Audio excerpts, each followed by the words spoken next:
Netflix est sur le point de dramatiser l'interview de la princesse Diane avec Martin Bashir dans The Crown, selon les rapports, malgré l'appel du prince William pour qu'elle ne soit plus jamais diffusée. Un épisode entier de la série 5 se concentrerait sur l'interview explosive de Diana dans Panorama en 1995. Cela vient après que le duc de Cambridge a demandé qu'il ne soit plus jamais diffusé à la suite d'une enquête plus tôt cette année qui a révélé que Bashir avait utilisé un comportement trompeur pour obtenir son scoop. Mais des sources disent que Netflix, qui a un accord lucratif avec le prince Harry et Meghan Markle, qui vaudrait jusqu'à 112 millions de livres sterling, va de l'avant avec l'épisode. Un initié a déclaré au Sun, les créateurs de The Crown considèrent l'interview comme le moment clé de la 5e série.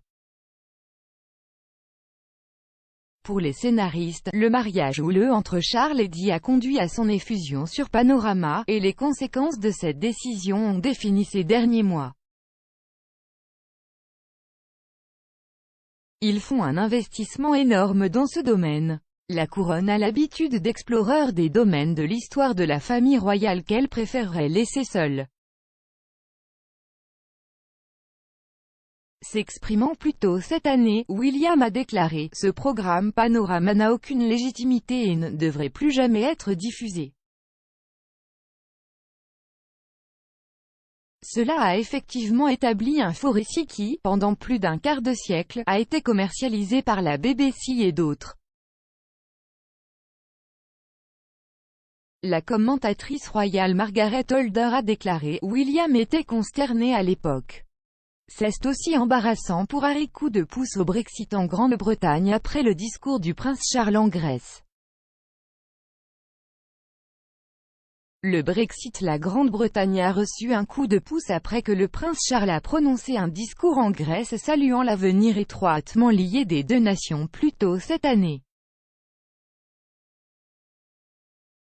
Plus tôt cette année, Charles et Camilla ont effectué une visite royale en Grèce, où le prince a livré un message d'unité post-Brexit. Le voyage dans la nation hellénique en mars s'est déroulé dans un contexte de Remainer affirmant que la Grande-Bretagne pourrait perdre de sa pertinence après son retrait de l'UE. Charles a aidé à dissiper une partie de la négativité en prononçant un discours entraînant, archivé sur le site officiel du prince de Galles qui s'est inspiré de la riche histoire partagée du Royaume-Uni avec la Grèce et a souligné l'amitié continue entre les nations. L'héritier présomptif aurait pris la parole lors d'un dîner organisé au palais présidentiel à Athènes, la capitale grecque. Meghan peut redémarrer son ancien blog. Meghan Markle pourrait relancer son blog The TIG, selon un commentateur royal.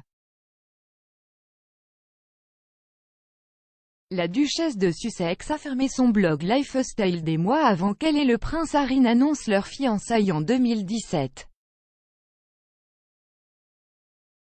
Mais le commentateur royal Neil Sean a affirmé que Meghan pensait que c'était un très bon moment pour redémarrer The TIG. S'exprimant sur sa chaîne YouTube, Monsieur Sean a déclaré, selon une très bonne source, il semble que Meghan, aux côtés de Harry, pense que ce serait un très bon moment pour redémarrer The TIG. Meghan et Harry ne cherchent pas à détruire l'héritage de Queen. Meghan Markle et le prince Harry n'essaient pas de renverser la monarchie avec leur critique de l'institution, selon un expert royal. L'animatrice royale américaine Molly Mulshine a demandé à l'auteur royal Andrew Morton, « Pensez-vous qu'ils ont nommé leur fille d'après la reine pour étendre une branche d'olivier ?» Monsieur Morton a répondu, « Eh bien, je pense que cela montre simplement qu'ils ne veulent pas détruire la monarchie. Ils ne veulent pas détruire l'héritage de la reine. Ils critiquent le système mais ils acceptent le principe de base de l'organisation.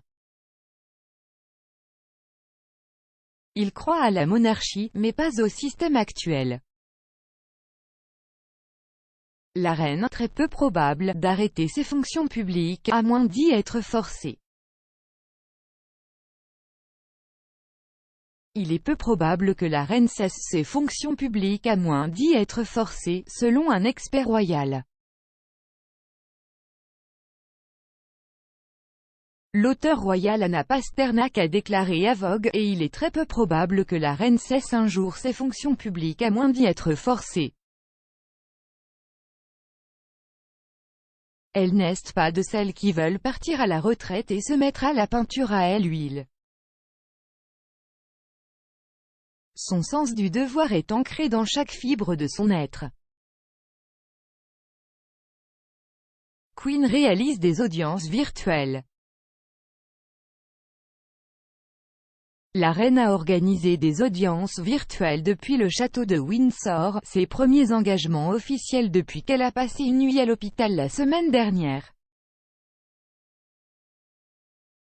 C'est la première fois que la chef de l'État de 95 ans est vue depuis qu'elle a organisé une réception pour le sommet mondial de l'investissement mardi dernier. Meghan n'a pas appris la leçon royale clé après le mariage.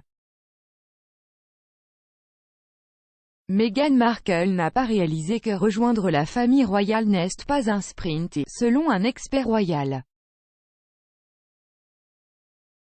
Le biographe royal Andrew Morton a déclaré au podcast Royal News, la vieille devise, ne jamais se plaindre, ne jamais expliquer, est la bonne. Ce que je pense qu'elle n'a pas compris, c'est que la monarchie et faire partie de la famille royale n'est pas un sprint.